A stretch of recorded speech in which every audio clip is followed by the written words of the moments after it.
une grosse journée. J'ai tellement faim. Tiens ma puce, du poulet aux champignons. Arc! Des champignons, sérieusement? Oui, allô? Oui? Parfait, on arrive. Les Fungi, on a un cas de champignon, une urgence majeure, il faut intervenir maintenant. Qui est-ce? Eva Fontaine, une élève de secondaire 5 à l'école Louis-Jobin. Encore une autre jeune remplie de préjugés sur le fascinant monde des champignons. Est-ce qu'on se rend en se téléportant? Oh que oui! Vas-y, Maggie, pèse sur le champignon.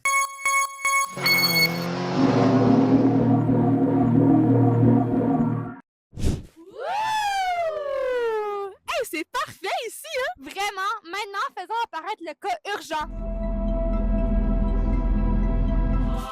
Je suis où? Vous êtes qui? Nous sommes les Fungi! Je m'appelle Sophie-Anne, experte de la santé. Je suis accompagnée de mes collègues. Justine, biologiste. Hubert, spécialiste dans l'industrie forestière. Maxime, mycologue amateur. Maggie, historienne, et notre but est de t'expliquer la contribution des champignons sur la vie terrestre. Commençons par un peu d'histoire. Depuis la préhistoire, le champignon occupe une place importante dans l'imaginaire humain. Selon l'époque et la culture, ils sont vus comme soit sacrés ou divins. Puis, éventuellement, lorsque la science apparaît, on comprend que le champignon contribue réellement à la vie terrestre. Dans certaines cultures anciennes, certains champignons étaient consommés à des fins de rituels religieux. En effet, selon l'ethnomycologue Robert Gordon Wasson, le champignon Théonanacatl était consommé par les Aztèques au Mexique et cela les rendait dans un passage vers Dieu. Et Théonanacatl signifie la chair des dieux. Finalement, le Théonanacatl permettait aux Aztèques d'accéder à des visions mystiques et de communiquer avec les esprits. Dans d'autres régions du monde, comme en Europe au 19e siècle, l'image du champignon était complètement différente. L'auteur Cordier mentionne dans son ouvrage Les champignons qu'on les associait aux mauvaises énergies et à la sorcellerie. Un bon exemple de pourquoi en Europe on les considérait comme étant un signe de sorcellerie, c'est en raison des ronds de sorcières. Les ronds de sorcières sont des ronds qui se forment par le mycélium, alors il y a plein de petits champignons en rond. Alors, en Europe, on croyait que ces ronds étaient laissés par des démons durant la nuit ou par des fées après des éclairs. Donc, comme le dit Gilles Godreau dans son ouvrage Le mycologue, le champignon a toujours eu un statut double.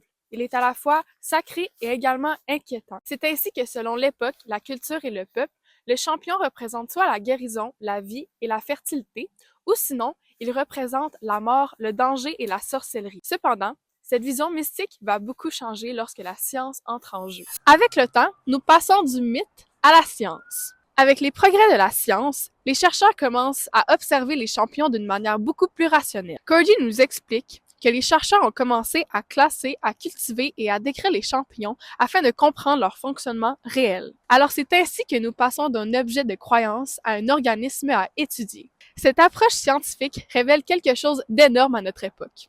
On comprend que les champignons sont extrêmement essentiels à la vie terrestre et aux écosystèmes. Alors plus on avance dans le temps, comme le dit Godreau, notre regard devient de plus en plus écologique, scientifique et également très curieux. Grâce à la science, nous comprenons que le champignon ne change pas réellement. C'est notre perception qui évolue et c'est nous qui change. Pour montrer cette idée des différentes perceptions, un miroir, ça ne change pas. Il renvoie le reflet de celui qui l'observe. Les champignons, c'est pareil.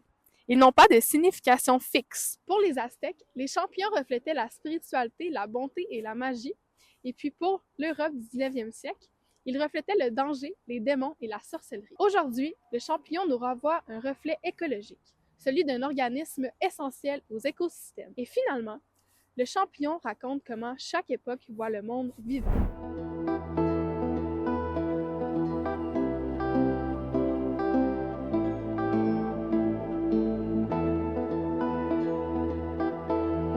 Alors, qu'est-ce que le champignon sur le plan biologique? Premièrement, c'est un règne à part dans l'univers du vivant. Pour bien comprendre le tout, revenons dans le passé. Il y a environ 3,5 milliards d'années, la vie a commencé sous forme de cellules unicellulaires simples, donc une seule cellule, qui ont évolué en cellules eucaryotes. Vous avez probablement déjà vu une représentation de la cellule eucaryote, c'est le même type de cellule qui compose le corps humain. Elles contiennent un noyau ainsi que des organites, des structures jouant des rôles précis. Le dernier ancêtre commun des eucaryotes aurait évolué en 3 grandes branches. 3 règnes, les végétaux, les animaux ainsi que les fungi. Fungi est le terme scientifique latin utilisé dans la classification biologique, mais en français, on utilise la plupart du temps mycètes, fonges ou encore tout simplement champignons. Toutes les cellules fongiques partagent la même structure de base. Ce qui les distingue principalement des cellules végétales et animales, c'est la présence de chitine dans leurs parois, une molécule complexe qui leur donne de la rigidité et leur permet de pousser vers le haut. Maintenant, comment les champignons se reproduisent-ils? Les champignons ne se reproduisent pas comme les humains, comme les animaux ou comme les plantes. Ils n'accouchent pas de bébés champignons, ils n'ont pas de fleurs ou de graines. C'est plutôt à partir de minuscules cellules nommées les spores qu'a lieu la reproduction. Ces toutes petites cellules sont libérées dans l'air, souvent à partir du dessous du chapeau du champignon, et se développent pour former des microfilaments qu'on nomme les hyphes.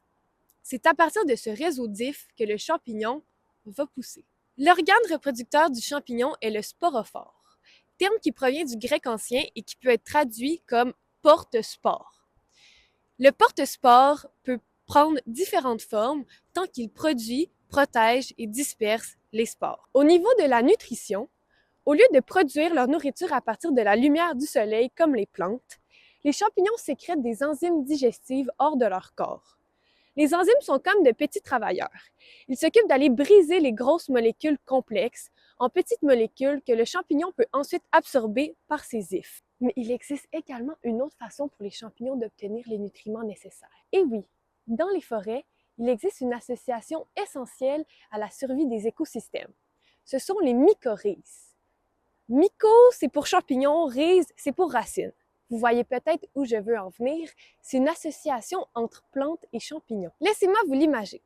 C'est comme un petit village isolé qui a de grandes réserves de nourriture car il cultive très bien ses terres, mais qui a de la difficulté à avoir accès à l'eau potable et aux villages voisins parce que ses routes sont étroites et difficiles d'accès. Un autre village, très habile dans la construction de routes, mais dont l'exploitation de la terre demande beaucoup d'énergie, propose une entente.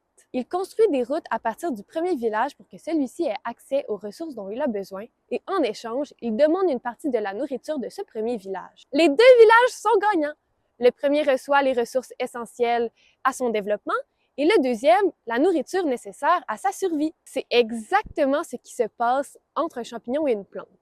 Les associations mycorhiziennes sont des relations d'échange fortement bénéfiques entre racines et champignons. Les plantes offrent aux champignons le sucre qu'elles produisent et en retour, les champignons les aident à s'approvisionner en eau, en nutriments et leur offrent même une protection contre certaines substances toxiques.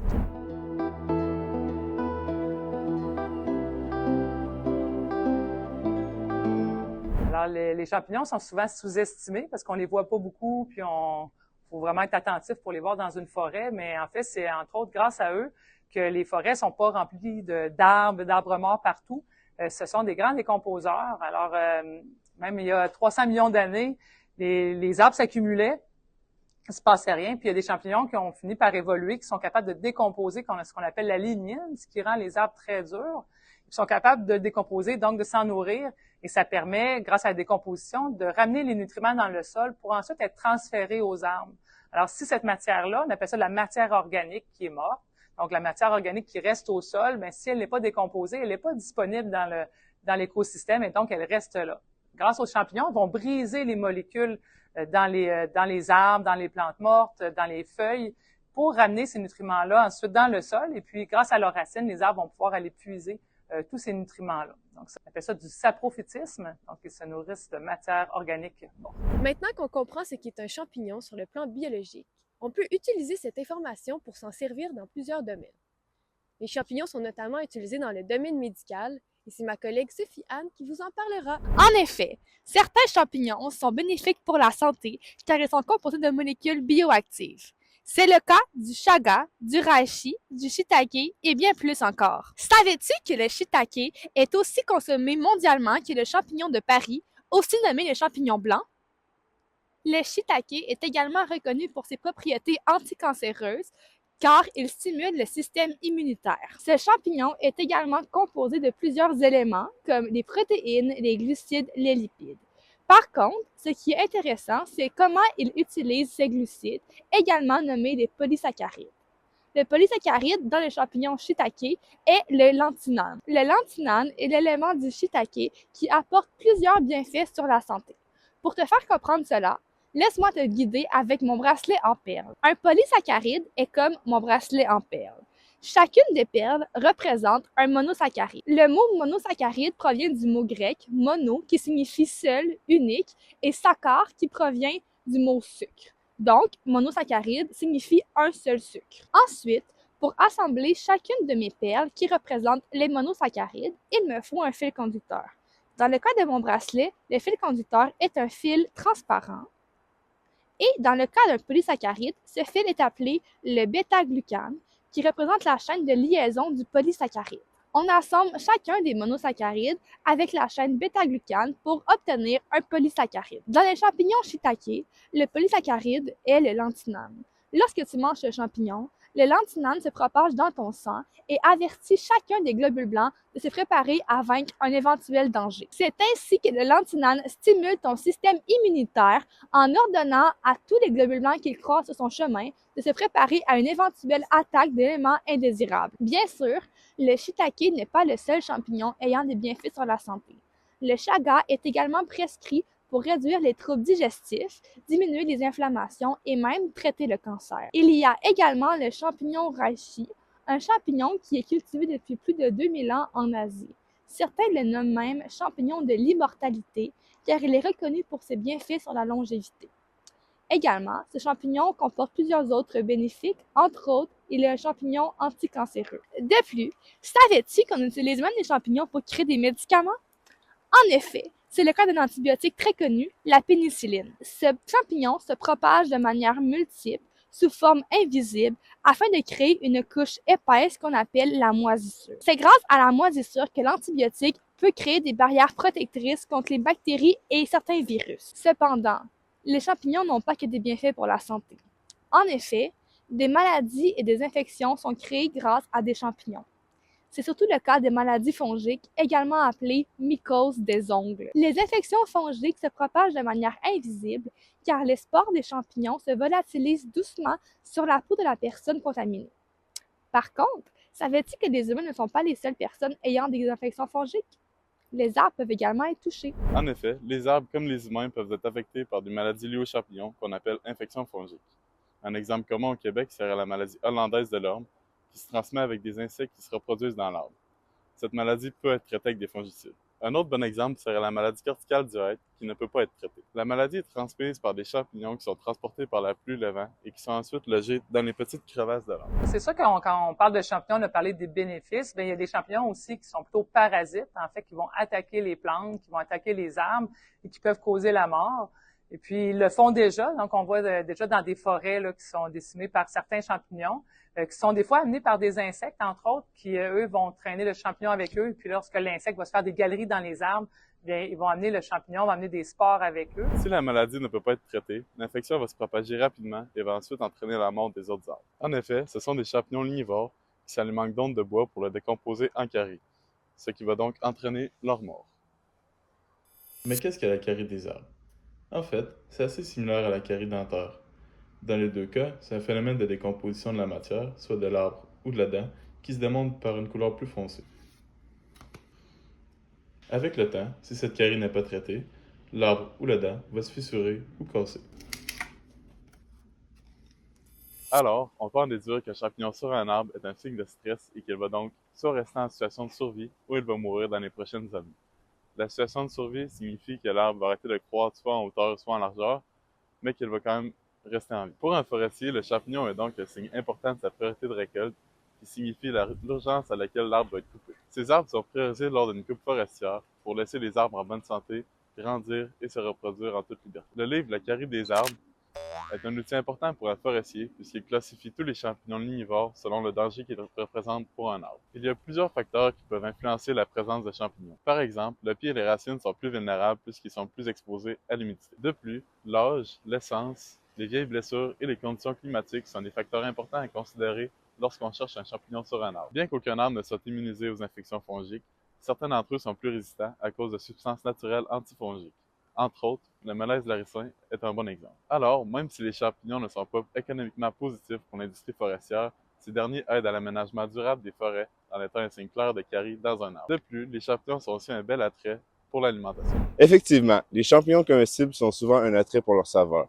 Ils ont également une valeur nutritive qui est non négligeable. En effet, ils contiennent des vitamines, des minéraux et même une source de protéines, ce qui va les rendre attirants également pour les animaux qui vont les manger. On a découvert, en étudiant entre autres les excréments des animaux, entre autres du polatouche, qui est un écureuil volant, on a découvert qu'il y avait des spores de champignons là, qu'on pouvait détecter dans ses fesses. Et donc, on s'est dit, bon, mais c'est un organisme qui mange beaucoup de champignons. Les cerfs aussi vont en manger. On peut étudier leur nutrition de cette façon. Alors, quand on pense aux champignons comestibles, on pense souvent à une activité plein air ou un aliment saisonnier. Mais ils jouent également un rôle dans l'écosystème. Ce rôle qui va jouer dans l'écosystème va être important pour comprendre et s'orienter durant la cueillette de champignons. Alors, la cueillette de champignons est un peu comme la chasse au trésor. Mais la forêt devient notre immense carte au trésor. Un chasseur de trésor, il doit connaître les signes sur sa carte, comme un cueilleur de champignons doit connaître les espèces, les milieux et les moments favorables pour aller à la cueillette de champignons. Sans ces connaissances, il pourrait partir bredouille ou, pire, cueillir un champignon toxique. Je vais donc vous présenter 4 sortes de champignons à connaître pour la cueillette. Premièrement, nous avons le coprin noir d'encre. C'est un champignon décomposeur. On va donc le retrouver dans le gazon, comme dans les parcs ou sur les bords de route. On le reconnaît à son chapeau gris en forme de cloche avec des stries et le liquide noir qui s'accumule dans le bas du champignon. Ensuite, nous avons la chanterelle commune. C'est un champignon comestible très prisé. On le reconnaît à sa couleur orange et on le différencie des autres champignons qui lui ressemblent à l'aide des plis en dessous de son chapeau qui vont descendre jusque sur son pied. Contrairement aux autres champignons qui lui ressemblent, eux vont avoir des lamelles. Ils forment une symbiose mycorhizienne avec les épinettes, les pins ou les bouleaux. On le retrouve donc dans les forêts mixtes ou conifériennes. On peut le retrouver habituellement à l'été ou à l'automne après quelques journées chaudes et de pluie. Ensuite, nous avons l'amanite blanche ou amanite vireuse. C'est un champignon toxique. Il est donc très important à reconnaître. On le retrouve un peu dans les mêmes conditions que la chanterelle commune. On le reconnaît à l'aide de son chapeau blanc, son pied blanc et le volve à la base de son pied. Le volve est une caractéristique commune de toutes les amanites. Ensuite, nous avons l'amoré de feu, un autre champignon comestible très prisé. Il va pousser dans les forêts qui ont brûlé, généralement 1 an ou 2 après les feux. On le retrouve habituellement au printemps et c'est un champignon qui s'identifie facilement à l'aide de son chapeau en forme de cône rempli d'alvéoles. Il est de couleur brune et le pied plutôt blanc crème. Donc, pour conclure, on devrait toujours utiliser un livre d'identification ou faire appel à un professionnel avant de manger des champignons que l'on trouve dans le bois. Il est également recommandé d'utiliser des sacs de papier au lieu de des sacs de plastique, car les sacs de plastique vont conserver l'humidité et pourront faire pourrir les champignons. Voilà Eva! Des mythes et croyances anciennes aux connaissances scientifiques actuelles sur leurs multiples fonctions, autant écologiques, médicinales, au sein des forêts et alimentaires. Tu as maintenant tous les outils nécessaires pour comprendre et adorer le fascinant monde des champignons. Alors maintenant, es-tu prête à retourner à la réalité? Oui, je suis prête à retourner à la réalité. Merci beaucoup, les Fungi. Bravo les Fungi! Une autre belle mission d'accompli! Je suis fier de vous. On se dit à la prochaine aventure. On peut se rendormir maintenant. Merci, maman, les champignons.